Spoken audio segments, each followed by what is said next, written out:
Всем привет, дорогие друзья, с вами, как всегда, я, агент Джордж. И в сегодняшнем видео я бы хотел вам рассказать и показать, как включить такую функцию на YouTube, как автодубляж, или же полностью автоматический дубляж. Данная функция позволяет вам переводить видео не только в текстовом виде, то есть субтитры, но и в звуковом, то есть дубляж. Если видео у вас на русском, перевести его вы сможете только на английский, по крайней мере на момент записи этого видео. Если вы хотите ознакомиться с другими языками, в описании под видео я оставлю ссылочку на официальный сайт YouTube, где будет все подробно расписано. Итак, для начала заходим в творческую студию YouTube для того, чтобы посмотреть, есть ли у нас вообще эта функция.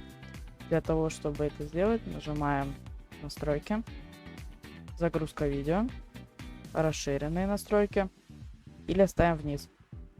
Здесь мы видим автодубляж. У меня он включен. Если у вас тут такого не будет, то значит, что у вас ее нет. И да, к сожалению, YouTube как-то сам выбирает, кому ее дать, и, как вы понимаете, может дать он ее не всем. Ну а если вы ее хотите, то просто подождите, может через некоторое время она у вас сама появится. И да, функция только тестируется, поэтому могут быть ошибки в голосе, в переводе, в интонациях и так далее. Чтобы убедиться, что функция у вас работает, просто опубликуйте новое видео, и она у вас появится автоматически. Если нет, то попробуйте все сделать еще раз. Ну что ж, дорогие друзья, на этом все.